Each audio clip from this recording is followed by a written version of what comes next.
मंच पर उपस्थित हमारे दयाल साहब, सुबह से आप यहाँ पर बैठे हैं और 10 बजे से भूखे प्यासे बैठे थे। एक उम्मीद जन नायक राहुल गांधी जी ने पूरे देश में कोने कोने में जाकर न्याय की बात कर रहे हैं। आपके मंच पर न्याय लिखा है, उस न्याय को देने के लिए जन नायक राहुल गांधी जी आज बिहार के कोने कोने में जाते हैं और अपनी बात कहते हैं।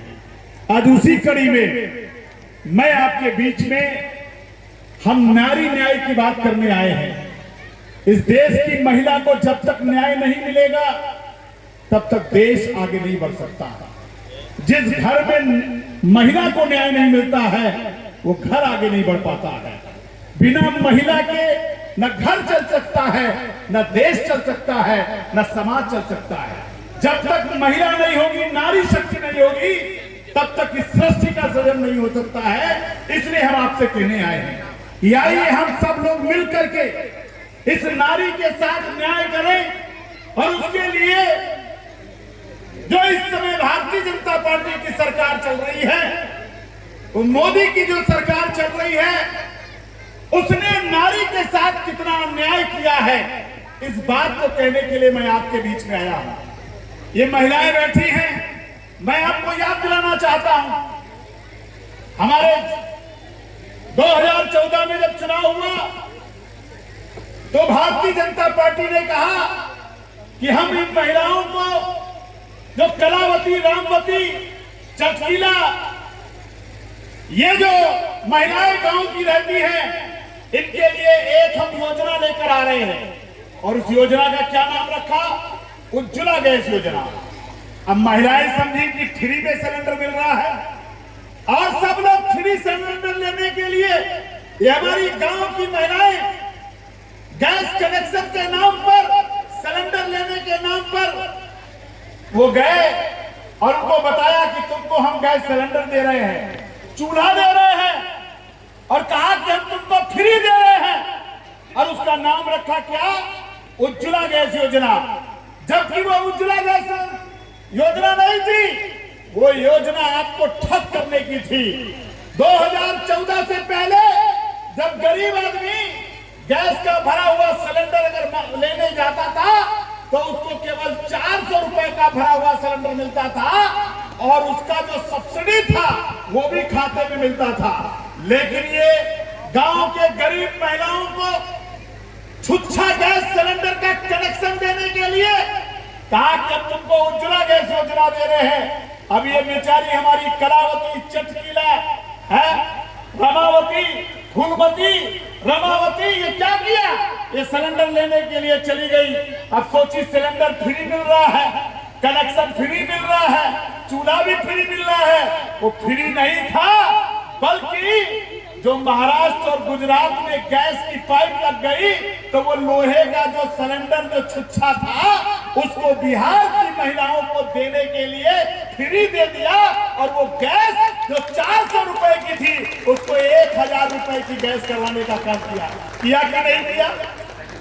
ऐसे ठग करने वाले लोग इस देश में गरीब जनता को ठग करने के लिए, यानी 400 रुपए का जो सिलेंडर मिला करता था और वो उसमें आपको सब्सिडी भी मिलती थी, ये बहरूपिया ऐसी सरकार बना दिया कि इन गरीब लोगों से 400 रुपए वाली गैस 1000 का सिलेंडर। और ये माताएं और बहनें तमाम घर की हैं, दिन रात मेहनत करती है, लेकिन वो 1000 का जो गैस सिलेंडर नहीं भरवा पाती है, वो रखा रहता है, वो रखा रहता है।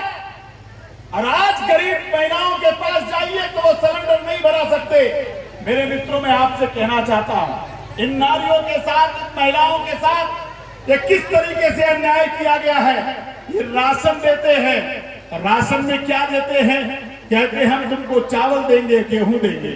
अभी तो कह रहे थे गेहूं देते ही नहीं है। अरे क्या किसी के घर की रसोइया में केवल गेहूं चावल से खाना बनता है क्या? आप सोचो जरा, उसके घर की रसोइया में सब्जी कैसे आएगी, कड़वा का तेल कैसे आएगा, उसके पास घी कैसे मिलेगा, वो कैसे भोजन करेगा, इसकी चिंता उनको नहीं है। वो कहते हैं कि गरीब लोग जो राम भरोसे राम दिन गिर रहा घसीटे के लोग हैं, उनको केवल गेहूं चावल दे दो, इससे इनका काम चल जाएगा। अरे गेहूं चावल से तो खिचड़ी भी नहीं बनती है, बनती है क्या? अरे खिचड़ी भी बनाने के लिए नमक की जरूरत पड़ती है। अगर खिचड़ी भी बनाना है तो आपको उसमें सब्जी और तेल की जरूरत पड़ेगी। मेरे मित्रों, मैं आपसे कहना चाहता हूं, ये भारतीय जनता पार्टी की सरकार जो आज से नहीं 10 साल से चल रही है, ये आज से नहीं, ये पहले से चल रही है, लेकिन इन महिलाओं को वो देना नहीं चाहते हैं, आपके साथ ठप करना चाहते हैं। इसलिए कांग्रेस ने कहा है कि हम बिहार की एक एक महिला को न्याय देंगे। और न्याय क्या होगा कि किसी महिला को किसी के सामने हाथ न फैलाना पड़े, इसलिए हर महीना उसके खाते में 2500 रुपया देंगे। ये 2500 रुपया इसलिए मिलेगा कि आपके घर में खाना बन रहा है और किसी चीज की जरूरत पड़ गई और आपके आदमी को मजदूरी नहीं मिली है, 200-250 रुपए मजदूरी है, और मान लो दिन भर मजदूरी किया और मजदूरी करने के बाद भी उसको पैसे नहीं मिले, तो घर की रसोइयां कौन चलाता है? उस घर की रसोइयां महिला चलाती है। उसको अपने रसोई की चिंता करनी पड़ती है, उसको अपने बच्चे के इलाज की चिंता करनी पड़ती है, उसको अपने बच्चों को पढ़ने की चिंता करनी पड़ती है। कभी फीस दे पाती है, कभी फीस नहीं दे पाती है, कभी खाना के लिए पूरा खाना बनता है, कभी नहीं बनता है। उसके लिए उसके पास पैसा होना चाहिए। इसलिए हमारी आदरणीय प्रियंका गांधी जी ने कहा, हमारी जननायक राहुल गांधी जी ने कहा कि अब बिहार की एक एक महिला को हम 2500 रुपए हर महीने देने का काम करेंगे। तो उससे सिलेंडर भी भरा लेगी, उससे अपने राशन का इंतजाम कर लेगी। अगर कोई उसका बेटा अगर बीमार होगा तो दवा भी कराने का काम करेगी। बोलो 2500 रुपए आपको मिलना चाहिए कि नहीं मिलना चाहिए? और डायरेक्ट आपको खाते में मिलना चाहिए कि नहीं मिलना चाहिए? अगर जितने लोगों को लगता है कि नहीं मिलना चाहिए, ईमानदारी से हाथ उठाइए कि नहीं 2500 मिलना चाहिए। अब आपको कुछ करना नहीं है, केवल अपने मोबाइल नंबर से एक मिस कॉल मार दीजिए। अब वो मिस कॉल राहुल गांधी के पास चला जाएगा, वो मिस कॉल प्रियंका गांधी के पास चला जाएगा, वो मिस कॉल सुशील पासी के पास चला जाएगा, वो सुनीता के पास चला जाएगा। ये नंबर इसलिए कि आपको ये कहना है कि हमको हर महीना अब 2500 मिलना चाहिए, चाहे जिसकी सरकार बने, लेकिन महिला को न्याय तभी मिलेगा जब उसको 2500 रुपया हर महीने मिलना चाहिए। कांग्रेस की सरकार बनती है तो महिला को केवल यही न्याय नहीं मिलता है। हमारी कर्नाटक में सरकार है, कांग्रेस की बहुत दिनों तक यहाँ हमारी सरकार नहीं मिली, लेकिन कर्नाटक में अगर कोई महिला किसी बस पर बैठ जाती है और मायके जा रही है, ससुराल जा रही है, अपनी बहनी के यहाँ जा रही है, अपने रिश्तेदारी में जा रही है, तो टिकट नहीं कटाना पड़ता, वो बैठ जाती है और चुपचाप बिना पैसे के, बिना किराया के उसका भाड़ा मुक्त कर दिया जाता है और वो अपने ससुराल पहुंच जाती है। ये है महिला का न्याय।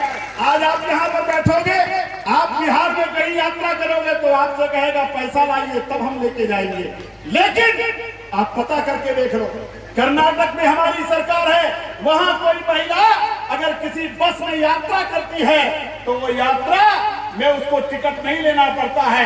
वो चाहे अपनी ससुराल चली जाए, चाहे अपने मायके के यहाँ चली जाए, चाहे अपनी भौजाई के यहाँ चली जाए, चाहे अपने ननद के यहाँ चली जाए, चाहे जहां इच्छा हो वहां जाएगी तो उसको टिकट नहीं कटाना पड़ेगा, बस पर बैठेगी और आराम से बैठ करके उस बस पे यात्रा करेगी। तो आपको ये सुविधा मिलनी चाहिए कि नहीं मिलनी चाहिए?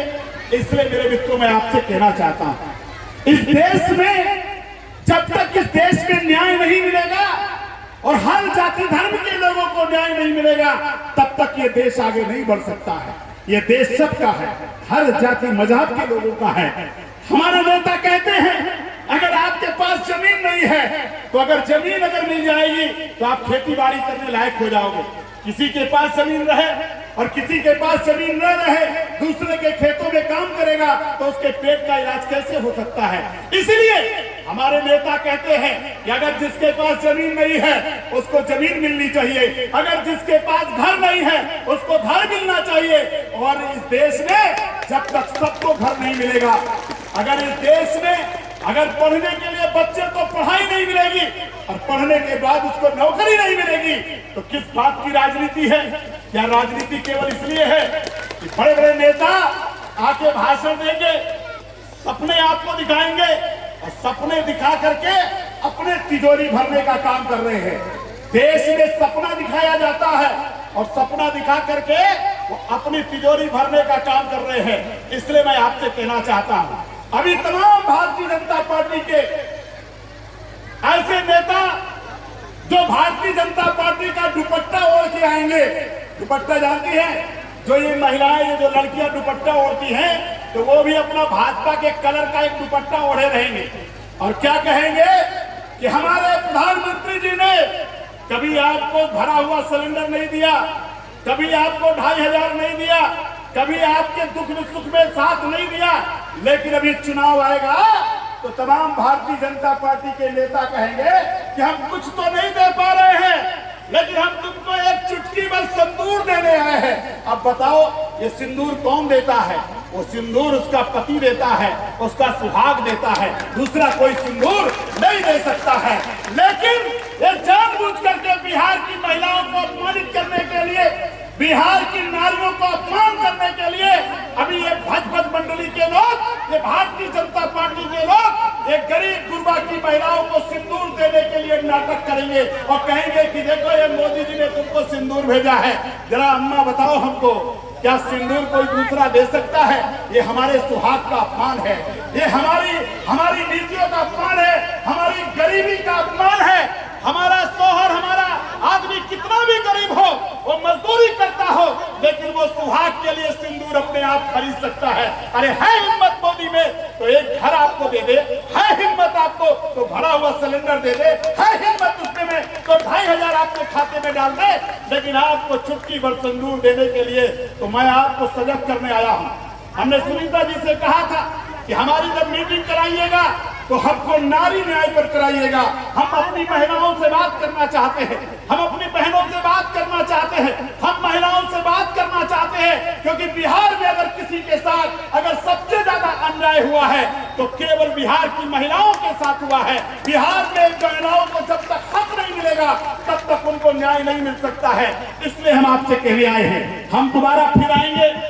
आज तो हम सुनीता जी और हम रामशंकर जी के आह्वान पर आए हैं, लेकिन हम समस्तीपुर के एक एक गांव में, एक एक जिले में, एक एक विधानसभा में जाने का काम करेंगे।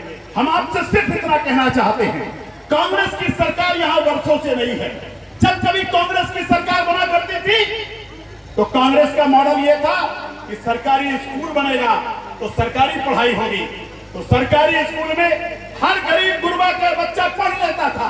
आज जितने लोग नौकरी करते हैं वो कौन से स्कूल में पढ़े हैं? वो सब के सब सरकारी स्कूल में पढ़े हैं। सरकारी स्कूल में पढ़कर सरकारी नौकरी पा जाते थे, सरकारी फैक्ट्री खुलती थी, किसी धन्ना सेठ की नौकरी नहीं करते थे, वो सरकारी नौकरी किया करते थे।